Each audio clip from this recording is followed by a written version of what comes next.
Hey everybody, welcome back to this episode of All Things Jonny. We're in the house. This is Ellie.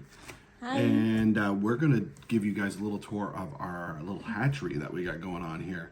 And so we'll start there and then we'll talk about the chickens in general, especially if you think that you want to do chickens of your own, have layers, or maybe meat kings or turkeys or whatever. We'll talk just a little bit about that. So just a really quick video. Do you know what breeds are in there? Okay, tell me what. Okay, Ellie's gonna tell us. She's gonna try. She might get stuck on a couple. Okay. Go ahead. So this one is in Easter egg. We have an Easter egg. What color eggs are those?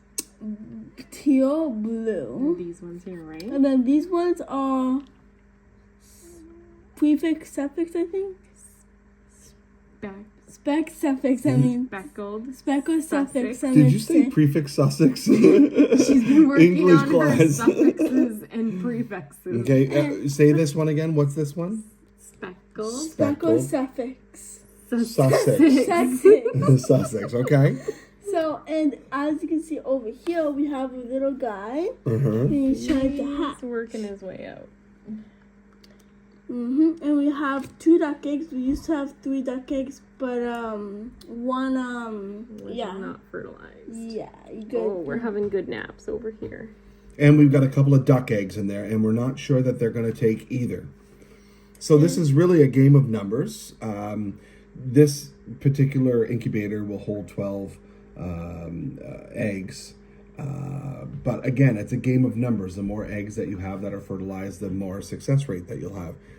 So this is our first time doing it. We're not sure if it's going to work or what our success rate is going to be. We don't know any of that information yet because it's our first time doing it.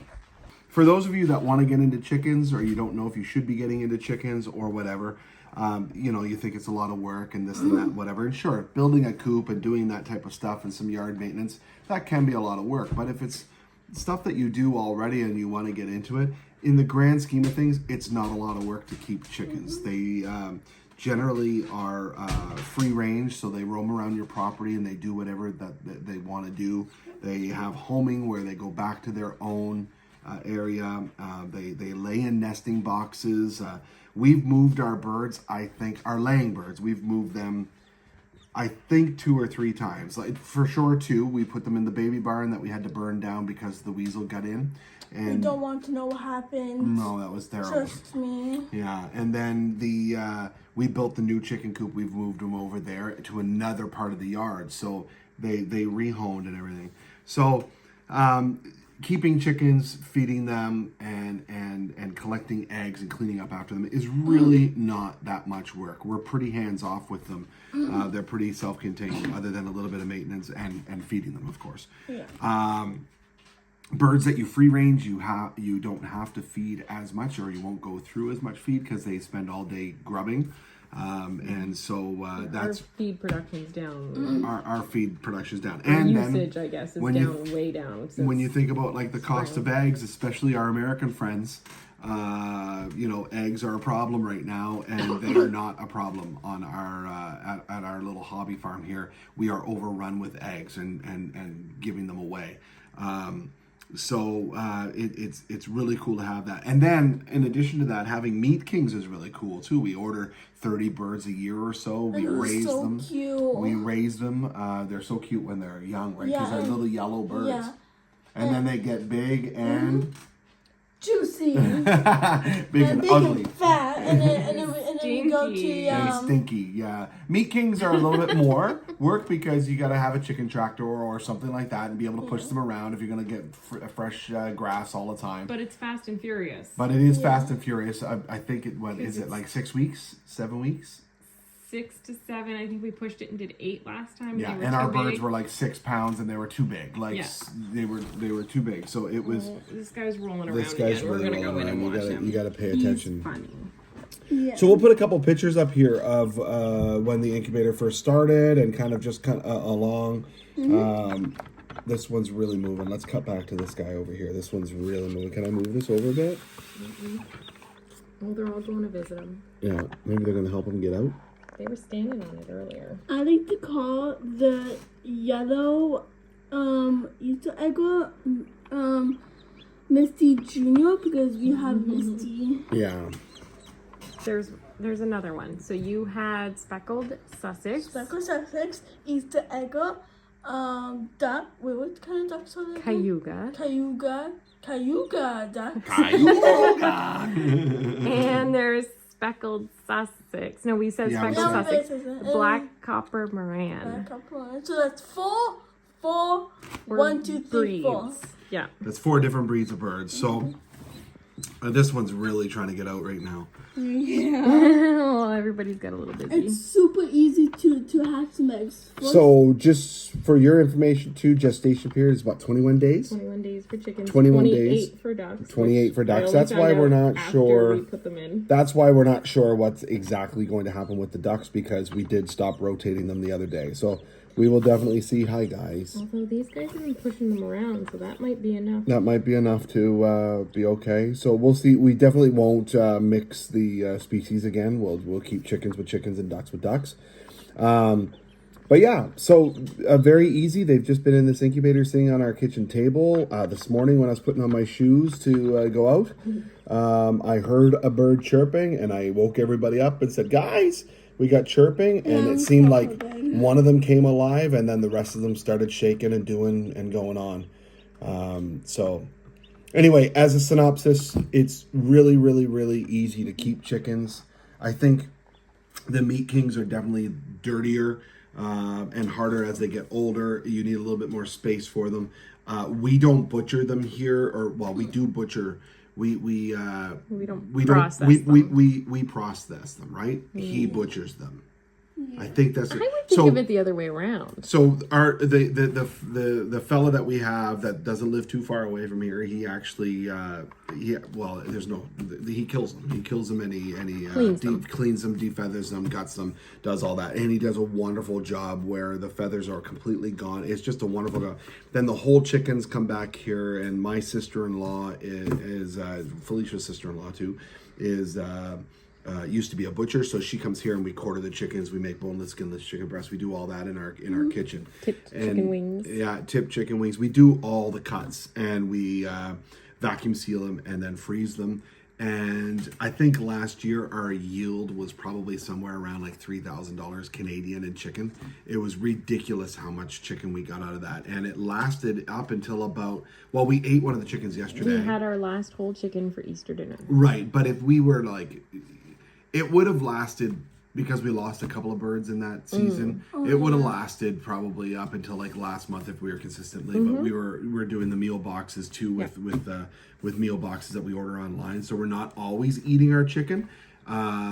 Anyway, and then last thing that I'll say about it is that the quality of the chicken is a lot better. So much so that like the chicken that we see in the grocery stores, it actually turns my stomach now when I look at it. Chicken breasts are supposed to be a kind of pink and really juicy and really moist. Sorry, he got his head stuck in his eggshell. And then we all know that in the grocery stores, they're antibiotic fed and they inject it with water to get the weights up. There's all of these, and I'm not a huge left-wing crazy person, but I will tell you that ever since I started, I'm a centrist as a crazy person, but ever since we started farming chickens and doing all this stuff, I've noticed a huge quality difference in the meat and in the eggs and all that.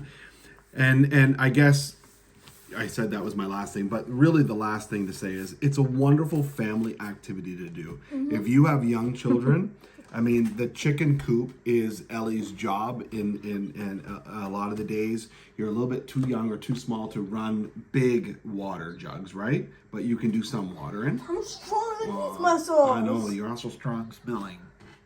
Anyway, it's a wonderful thing for the kids to do. It's a wonderful thing for them to learn about, cycle of life, all of those other things. We've had chickens die. We've had predators come in and kill our chickens.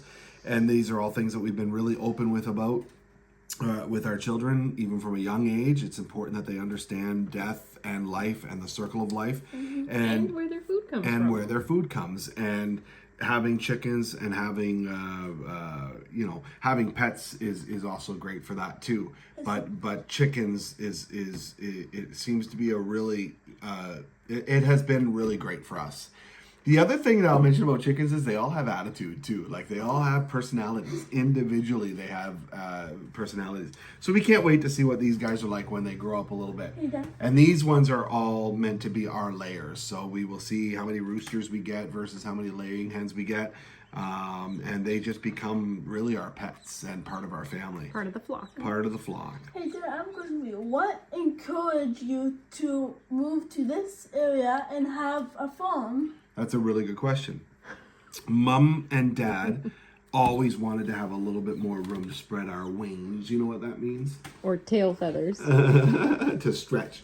Mom and Dad always wanted to live A, by the water, and B, a little bit in the woods, and C, have a nice big piece of land where we could do things like have horses or do Donkeys. chickens or donkeys or Yeah. goats or whatever. And we believe that having chickens is the first step to doing all of that. Yep. And so we're getting really good at chickens, and we're starting to really figure out our land and all of that stuff. And so that was a really good question. That's why we. The other reason is we wanted you kids to grow up in the woods, learning about tractors, animals, mechanics a little bit, and vehicles, and livestock, and wild animals in the woods, and different all plants. And we wanted you guys to live in the country and grow up like that. And I have another thing. What do you do if some coyotes cross the river and your pets are outside and you see a coyote outside? Number one is you protect your animals with their coop. So you always make sure that their coop is strong and the doors are strong and nothing can get in it.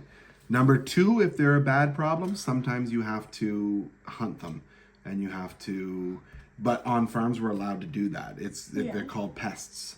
Or what are they called? It's varmint. Like you don't even need a varmint license in Canada to handle a coyote or a fox or something. So if a coyote is doing like the pound thing and it's going for your chicken, do you run up to your chicken, grab your chicken, and run away, or do you just No, I think if you yell, you'll scare it off, honey. run? my bullet will run up to the coyote.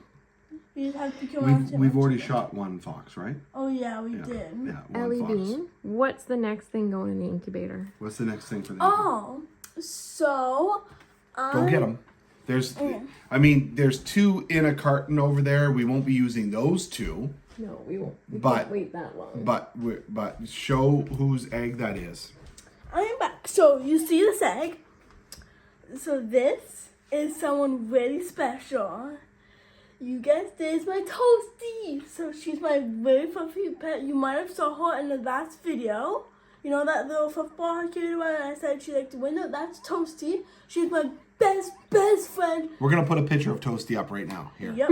And Maybe one of her she- glamour shots. Toasty's our smallest silky chicken, and she's Ellie's number one pet, number one companion, right? Number one buddy. Yeah. And she just started laying eggs, and they're super small and really, really cute. And we're going to see if we can't get a couple of Toasty babies going. And when we get Toasty babies, my friend Cavell, she's my best friend. We've been together since